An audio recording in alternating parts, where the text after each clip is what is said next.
Hey guys, it's Robj here, and in today's video we're going to be doing a update on my weaver ants. Now, recently we moved them into this new nest and an extra outworld. Just like to say before we do get into the video that this video is sponsored by Ant Keeping Depot.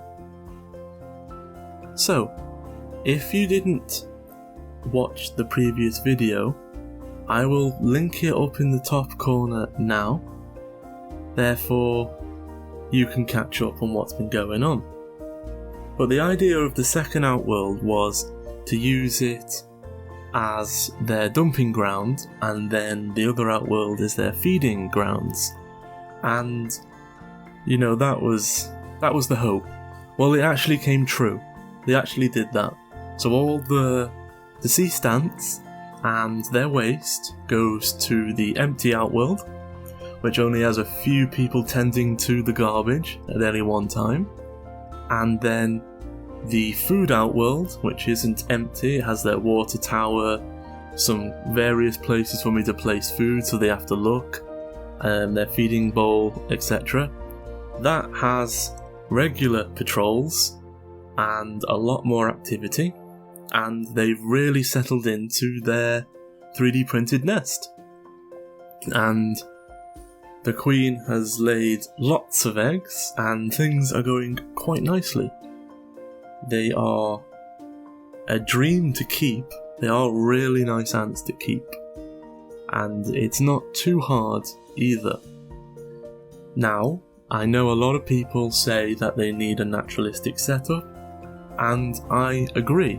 But I would like to say that they don't need it right away, and nor can they not do okay in anything but a naturalistic nest. Because as you can see, with proper care, they thrive as long as humidity, temperature and food and water are all supplied at the right levels.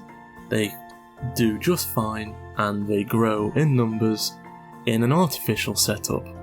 But with that being said, I want to wait until the colony is a bit bigger and they fill out this current nest they've got now, which has always been my plan, and then I'm going to get them a outworld, large outworld, or a fish tank. Now, I've been looking around and I've got my ears to the ground, and I do know that an ant shop is coming out with a outworld designed for weaver ants, which is more height than anything.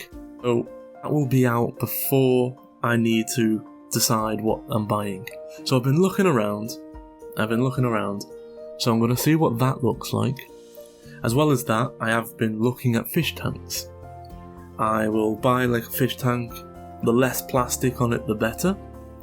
Get it like an LED light, as if it is a fish tank still, and then plant it with a mixture of probably maybe a dead bonsai tree, lots of air plants and stuff. Anything that can survive really with low maintenance and the power of a fish tank light. So make sure the fish tank light is okay for fish plants, which I also grow in my fish tank. So it's my idea. They're my two ideas, because there is a stark difference. Because with doing research into it, you find a lot of naturalistic setups where they've burrowed into the ground and they've carried on living there, and you see this exact same species where they're not given too much burrowing space, but they're given a nice big tree and they go make this huge cocoon style silk nest, and they look fantastic. It almost looks like wasps. Looks really cool. It's that one that I would like to create. So a dead bonsai tree with stringy air plants all over it, planted soil, slate as feeding areas, bioactive, so we'll put isopods in there and stuff like that. And I think that's definitely the way I'd like to go. And if it's a fish tank I go with, then it'll be protected mostly by PTFE, and then I'll probably get a piece of acrylic cut to the right size. And as these are quite big ants, I should be able to drill with one of the smallest drill bits that you can buy, and they shouldn't be able to fit out of it. As long as their abdomen won't fit through the hole, it should be pretty safe, well as there's PTFE blocking them from getting in there. But as you can see from the video playing, they are doing rather well. I don't know if you've noticed all the huge clumps of eggs. I just had, I think it's about eight workers enclosed in the last week, which was all of their pupas done.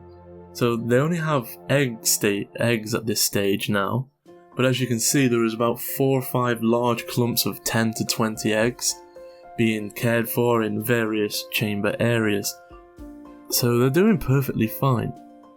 But this is not the end goal. The end goal is to get a naturalistic setup planted, preferably them to want to nest in the tree up against the glass. That is the best case scenario, but I don't care where they want to nest, under the soil, whatever.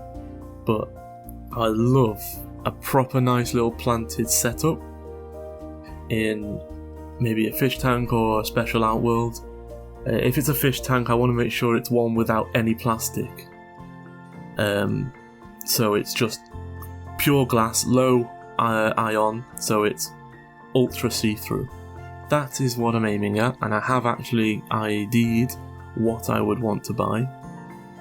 And that's all for today. I would like to say before I go, I hope you're all safe, and I hope you're all managing well.